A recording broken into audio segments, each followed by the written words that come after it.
porque a gente está com uma falta de recursos muito grande, principalmente nessa questão de remédios, e aí a gente não tem outra opção. Ou eu entendo o que eu posso fazer com o que tem ao meu alcance, ou eu não faço. É simples assim. E uma das coisas que a gente tem percebido, na verdade, duas grandes questões que a gente tem percebido hoje. A primeira é em relação a ferimentos. A gente não tem álcool para ajudar as pessoas, não tem.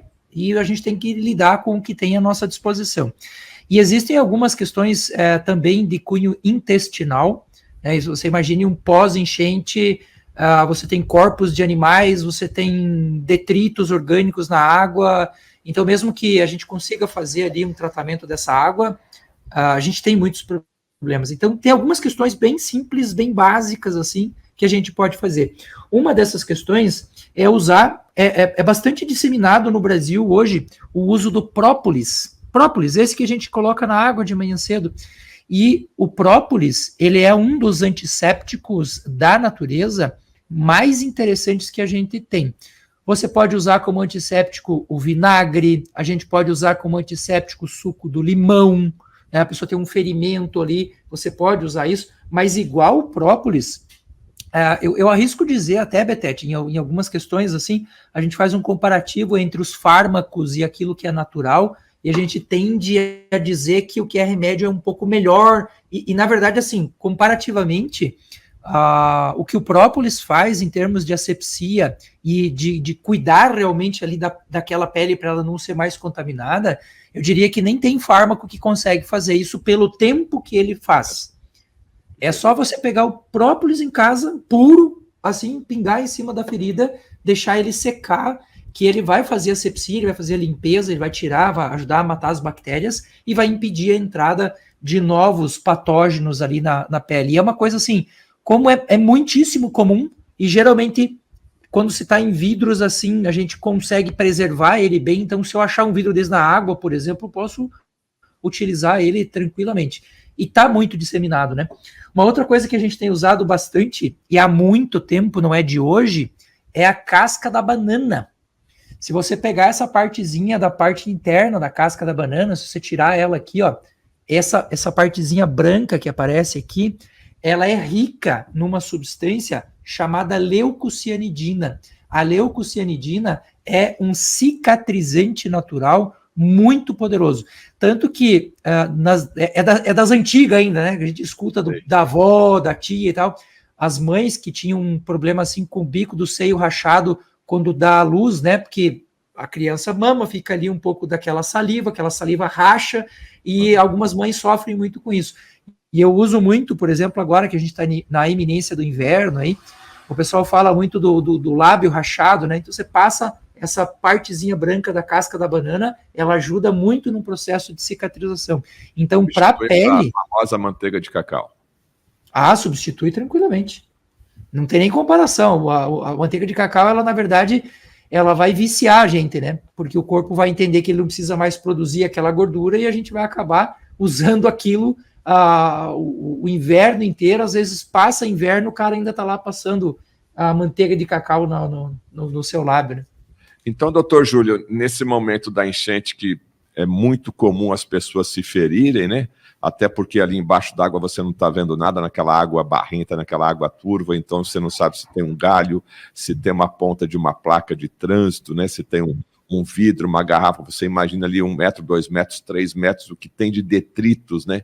Então, uma ferida ali que você corte a pele, o própolis seria muito interessante. Agora, lógico que você teria que ter esse própolis aí. Agora, uma banana e uma casca de banana, com toda essa dificuldade, eu acho que ainda é muito mais fácil de encontrar, né? Vinagre também, a gente tem visto aí algumas dessas doações que têm chegado ao Rio Grande do Sul, que já tem vindo, né? Muitos desses mantimentos que são do dia a dia. O vinagre está na cozinha, você tem ele muito fácil ali. E como a gente usa muito para temperar a salada, o vinagre ele é uma opção não só para a gente fazer essa asepsia de pele, mas, por exemplo, se você tem ali um alimento, né, que você acredita estar contaminado, você coloca algumas colheres de vinagre de maçã na água, deixa as frutas, deixa as verduras, deixa o que você tem ali à tua disposição para consumo dentro desse vinagre, ele já vai ajudar bastante. Ele vai fazer a função que um antisséptico que a gente usa industrial faria numa cozinha industrial, por exemplo. Ele faz a mesma coisa. E não tem os efeitos colaterais, né? De um hipoclorito de sódio, uma coisa assim. E é vinagre, é uma coisa fácil de achar. Inclusive, Betete, para questões intestinais, o pessoal tem reclamado demais, muito. A minha clínica está em peso, está todo mundo atendendo gente aqui, lá do Rio Grande do Sul, com essa questão intestinal. E o vinagre de maçã, ou vinagre comum, né, uma colher de vinagre comum em meio copo d'água, não só purifica essa água, deixa ela mais fácil de ser consumida, como também ajuda a gente a combater esses patógenos intestinais. Você falou intestino, eu imagino, né, as pessoas com dificuldade de ter acesso a alimentos de qualidade, e na outra ponta, comendo com tanta fome ali o que tiver à sua mão, o que tiver à sua disposição. Que dicas que você daria aí para proteger o estômago, proteger o intestino nesse momento de calamidade? Olha, uma substância que é muito fácil da gente encontrar, que você encontra em praticamente qualquer lugar, e quem tem um fogão a lenha em casa poderia ajudar nesses casos, ou se você for em qualquer lugar que você encontre lá o carvão,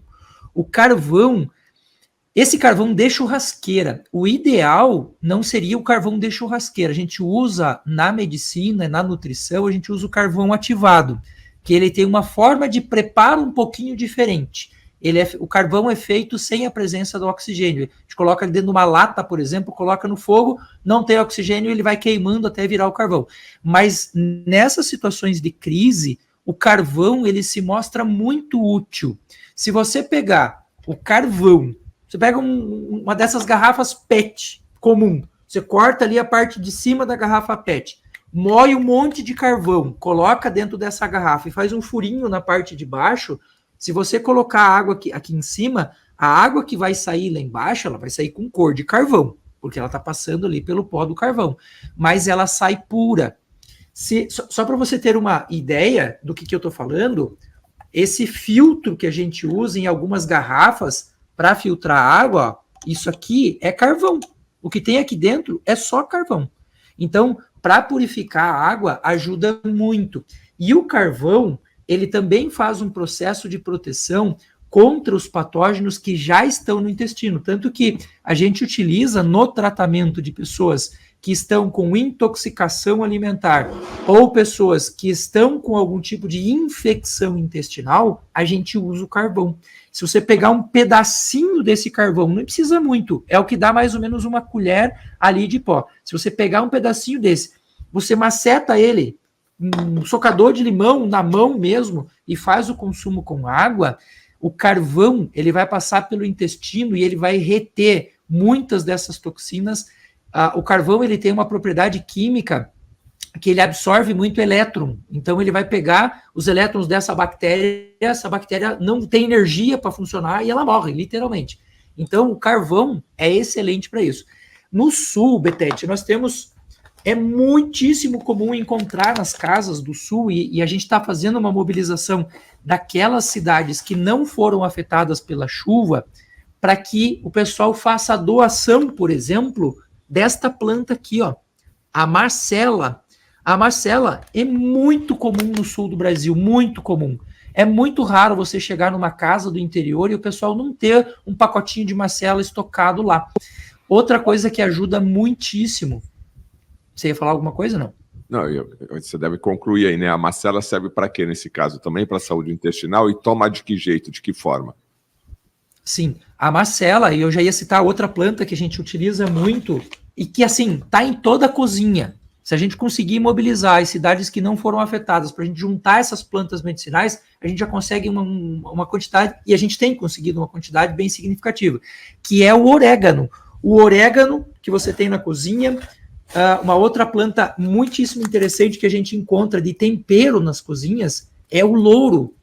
Sim. O que a marcela, o louro e o orégano têm em comum? Elas são anti-inflamatórias. Então, imagine um intestino que está ali atacado por patógenos e você está fazendo um chá de marcela. Você vai pegar o equivalente a 3 gramas, não tenho balança para pesar, não tem problema. É o que a sua mão consegue pegar assim, ó, coloca dentro da água, coloca água quente dentro, ou se você não tiver água quente, você pode colocar água fria, só que daí a gente tem que deixar mais tempo para curtir essa água. E a Marcella, ela é interessantíssima para essa questão. O louro e o orégano, além de serem anti-inflamatórios, eles também são antivirais, eles também são antibacterianos, eles também são antifúngicos. Né? Imagina a quantidade de coisa que tem nessas águas aí, e não é só na água, até no ar mesmo, sabe, Betete? No ar mesmo. A gente pode pegar, a pessoa está lá mexendo com alguma coisa, está trabalhando, de repente ele coça o olho, coloca a mão na boca, já o que a gente tem de verminose aí, né?